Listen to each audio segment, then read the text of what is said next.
Assalamualaikum warahmatullahi wabarakatuh. Selamat bertemu siswa-siswi sekalian. Selamat bertemu kembali dengan saya Rini Wulandari dari SMA Negeri 5 Banda Aceh. Pada pembelajaran ekonomi kali ini, kita akan belajar bagaimana menghitung harga pokok penjualan pada perusahaan dagang. Oke, mari kita masuk kepada pembelajarannya.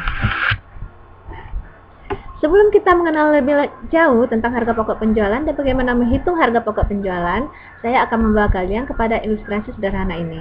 Nah, tentunya di antara siswa-siswi sekalian pernah membeli sebuah barang kemudian menjual kembali barang tersebut. Nah, kegiatan yang kamu lakukan itu adalah salah satu bagian dari kegiatan yang ada di usaha dagang. Nah, kenapa? Karena kegiatan utama dari sebuah usaha dagang adalah membeli barang kemudian menjual kembali barang dagang tersebut. Nah, tentunya nilai dari barang dagang yang telah kamu jual tersebut itu akan menjadi bagian dari perhitungan laba usaha kamu pada akhir periode akuntansi pada saat kamu membuat pelaporan keuangan. Nah, nilai apa yang ada di sana? Yaitu nilai yang sekarang kita akan pelajari, yaitu nilai harga pokok penjualan. Saya juga akan membawa kalian untuk mengenal lebih jauh apa itu harga pokok penjualan. Kita akan membawa ke ilustrasi berikut. Ya, kita anggap kamu adalah seorang usahawan yang baru membuka sebuah usaha. Nah, pada saat kalian membuka sebuah usaha, tentunya kalian misalnya kalian memiliki modal berupa barang yang memang sudah ada tersedia. Nah, kita anggap di sini kamu seorang usahawan dengan modal barang yang ada. Maka pada saat kamu melakukan pencatatan keuangan, maka akan muncul akun yang namanya persediaan barang dagang awal.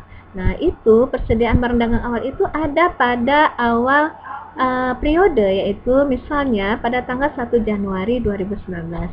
Kemudian kamu merasa tidak cukup dengan barang yang ada, lalu kamu membeli barang untuk dijual kembali. Ya, kamu merasa tidak cukup dengan barang yang sudah ada, kemudian kamu membeli lagi barang yang akan kamu jual kembali nantinya. Nah, barang yang kamu beli itu, maka di sini akan muncul yang namanya pembelian. Oke? Pada saat kamu membeli barang, ya, biasanya kita akan mengangkut barang dari tempat di mana kita beli ke tempat di mana kita akan menjualnya kembali. Nah, tentunya pada saat kita mengangkut barang, kita akan membayar ongkos angkut barang sampai ke tempat tujuan usaha kita. Maka membayar ongkos angkut barang itu muncullah yang namanya akun beban angkut pembelian. Oke? Selanjutnya, setelah barang sampai di tempat, biasanya kamu akan melakukan pemeriksaan terhadap barang, apakah barang tersebut rusak atau mungkin tidak sesuai dengan pesanan. Nah, setelah kamu periksa ternyata rusak dan tidak sesuai dengan pesanan, maka ada barang yang akan kamu kembalikan, ya. Nah, transaksi ini namanya transaksi mengembalikan barang dagang. Jadi akan muncul transaksi namanya akun namanya retur pembelian dan pengurangan harga. Oke? Kemudian pada saat kamu mengembalikan barang, tentunya si penjual itu akan memberikan potongan pembelian kepada kamu, ya, akan memberikan potongan pembelian kepada kamu. Jadi muncullah akun yang namanya potongan pembelian. Oke, paham ya? Kemudian selanjutnya, setelah kamu melakukan transaksi beli dan jual barang dagang selama 1 tahun, pada akhir tahun, kamu melakukan pemeriksaan fisik terhadap barang. Setelah kamu melakukan pemeriksaan fisik, ternyata didapatlah masih ada barang yang tersisa atau persediaan barang dagang masih tersisa di gudang.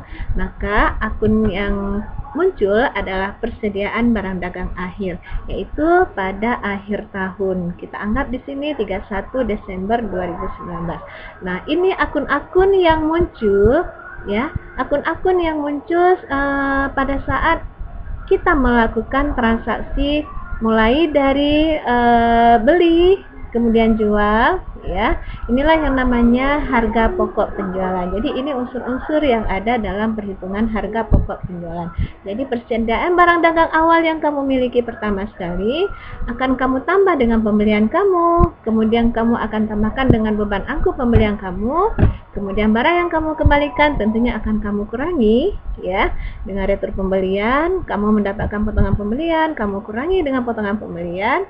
Kemudian pada akhir tahun ada barang yang tersisa, maka akan kamu kurangi dengan persediaan barang dagang akhir.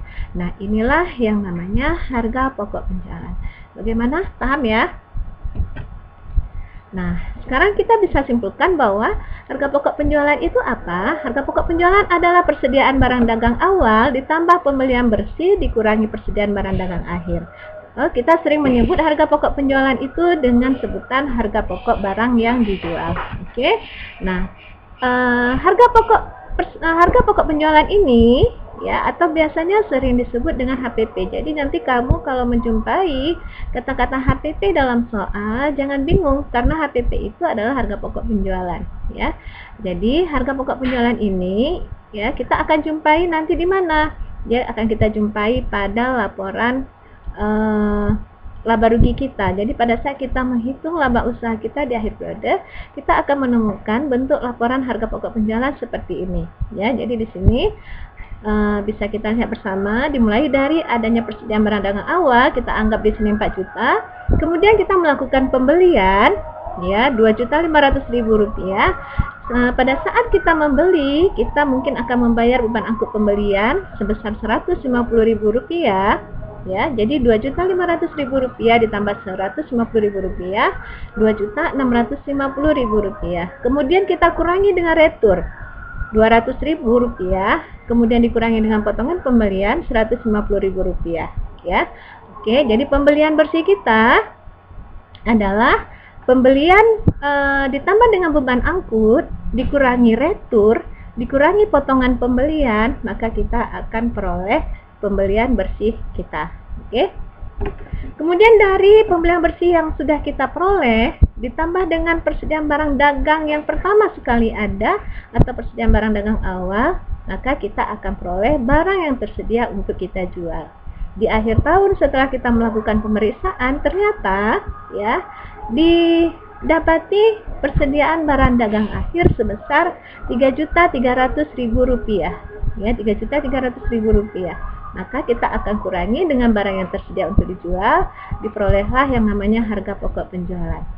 Oke, nah ini dan ini laporan ini akan kita dapati nanti pada saat kita menghitung laba usaha perusahaan dagang.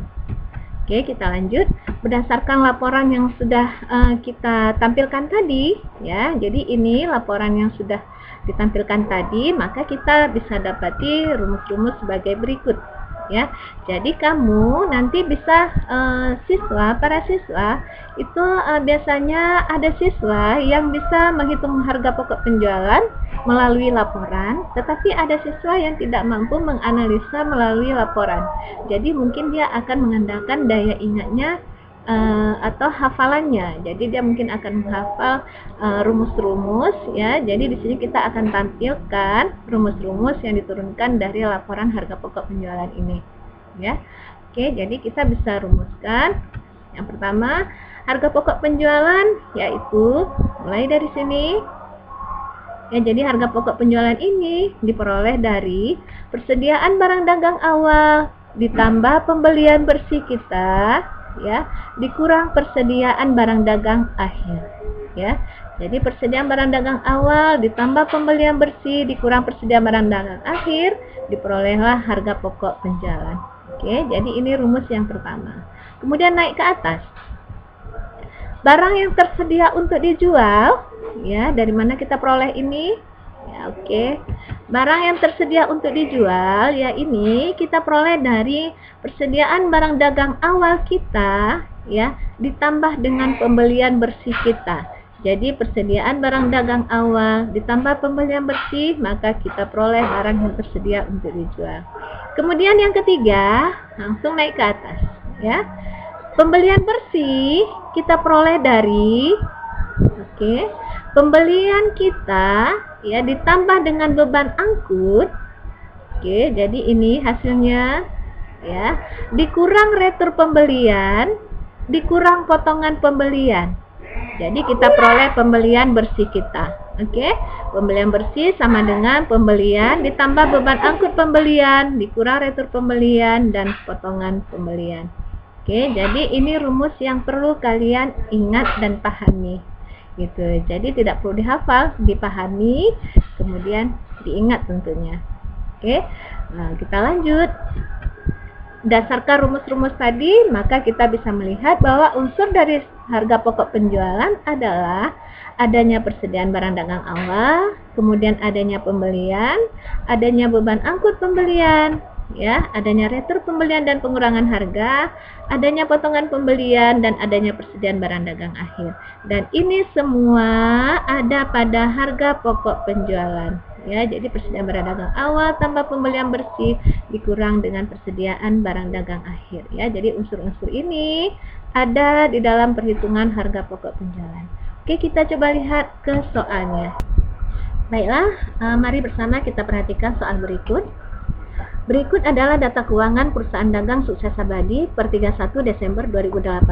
Jadi, pada data keuangan perusahaan dagang Sukses Abadi terlihat beberapa akun, ya, yaitu akun persediaan barang dagang, akun penjualan, akun retur penjualan dan pengurangan harga, akun potongan penjualan, pembelian, beban angkut pembelian, retur pembelian, dan akun potongan pembelian. Pada akhir tahun 31 Desember 2018 diketahui persediaan barang dagang yang tersisa atau yang masih ada di gudang sebesar Rp1.900.000. Maka yang menjadi pertanyaan adalah besarnya harga pokok penjualan perusahaan dagang Sukses Abadi adalah, ya, kemudian optionnya A, B, C, D, dan E, ya. Jadi berdasarkan data keuangan ini kita diminta menghitung berapa besar harga pokok penjualan perusahaan dagang Sukses Abadi. Mari kita bahas bersama. Oke. Nah, karena yang menjadi pertanyaan adalah berapa harga pokok penjualannya, maka ingat kembali rumus harga pokok penjualan. Ya, harga pokok penjualan adalah persediaan barang dagang awal ditambah pembelian bersih dikurang persediaan barang dagang akhir. Jadi ini rumusnya.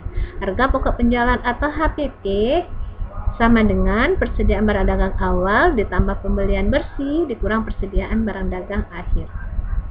Oke, nah mari sama-sama kita masukkan data yang ada pada data keuangan PD Sukses Abadi ini ke dalam rumus. Harga pokok penjualan sama dengan, ya, persediaan barang dagang awal. Ya, jadi kita kembali ke soal, ya, persediaan barang dagang awal. Di dalam soal, ya, ada dua persediaan barang dagang. Satu yang ada pada neraca saldo, jadi ini neraca saldo. Yang satu lagi, ya, yang ada pada tanggal 31 Desember. Ya, jadi 1.500.000, yang satu lagi 1.900.000. Yang mana persediaan barang dagang awal? Persediaan barang dagang awal adalah yang ada pada neraca saldo.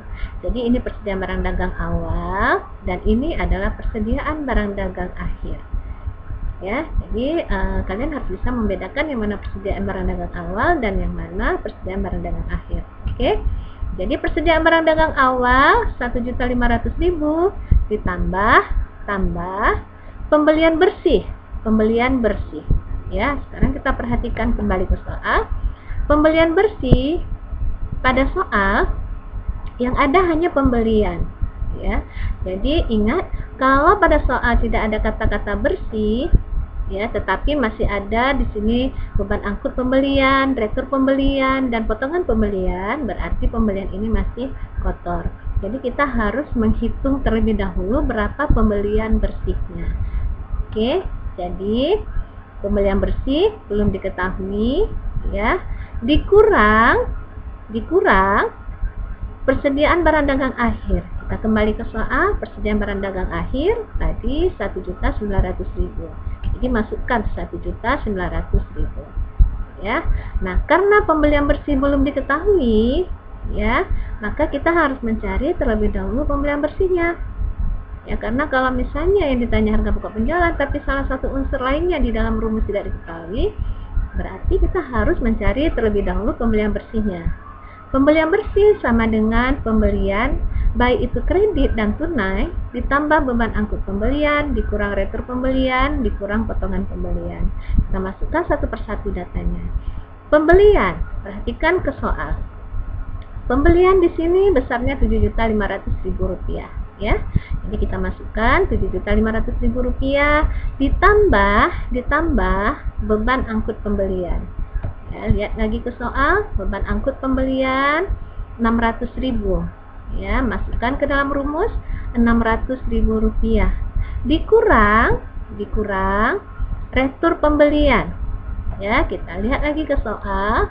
Retur pembelian besarnya Rp900.000. Ya, jadi kita masukkan ke dalam rumus dikurang Rp900.000.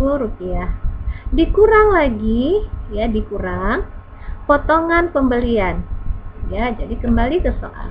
Potongan pembelian pada soal Rp400.000. Ya, jadi kita masukkan ke dalam rumus dikurang Rp400.000. Jadi Rp7.500.000 ditambah Rp600.000 dikurang Rp900.000 dikurang Rp400.000, hasilnya Rp6.800.000. Jadi ini adalah pembelian bersih PD Sukses Abadi. Oke, setelah ini kita peroleh, kita masukkan ke rumus harga pokok penjualan yang tadi.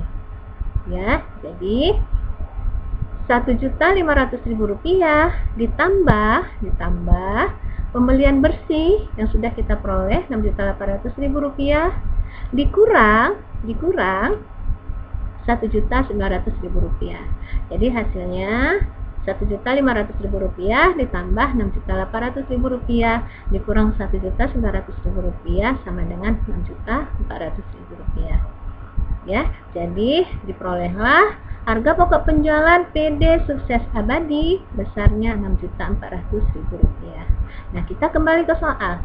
Ya, pada soal diketahui penjualan, kemudian ada retur penjualan dan ada potongan penjualan. Jadi untuk menghitung harga pokok penjualan, ya, penjualan ini retur penjualan dan potongan penjualan tidak dimasukkan ke dalam perhitungan harga pokok penjualan. Ya, jadi ini tidak termasuk ke dalam unsur-unsur dalam perhitungan harga pokok penjualan. Oke, jadi penjualan, retur penjualan, dan potongan penjualan ini adalah jebakan. Hati-hati dengan jebakan atau ranjau yang ada pada soal. Oke, ya, ingat, jadi ini jebakan. Oke, nah, jadi berdasarkan penyelesaian yang sudah kita cari, maka option yang benar dari pilihan option yang ada di soal itu A, B, C, D, E, maka jawaban yang tepat yaitu ada pada D, yaitu Rp6.400.000. Ya, jadi harga pokok penjualan PD Sukses Abadi Rp6.400.000, yaitu option D. Oke, bagaimana kira-kira siswa-siswa sekalian? Mudah-mudahan bisa dipahami. Yang penting kalian ingat adalah apabila kalian tidak bisa menggunakan laporan dalam menghitung harga pokok penjualan, kalian bisa menggunakan rumus yang sudah kita turunkan bersama dari laporan harga pokok penjualan tadi. Ya, jadi usahakan untuk mengingat rumus-rumus tersebut. Ya, apabila salah satu unsur di dalam rumus tidak diketahui, ya berarti kalian harus mengeluarkan dulu rumus untuk unsur yang tidak diketahui tersebut, dicari terlebih dahulu, kemudian masukkan ke dalam rumus yang ditanyakan. Ya, seperti contoh tadi pembelian bersih tidak diketahui, maka kita keluarkan dulu rumus pembelian bersih. Setelah dapat, baru kita masukkan ke rumus harga pokok penjualannya. Oke, mudah-mudahan dapat dipahami. Ya, kita akan berjumpa kembali pada sesi pembahasan soal berikutnya. Terima kasih. Assalamualaikum warahmatullahi wabarakatuh. See you next time.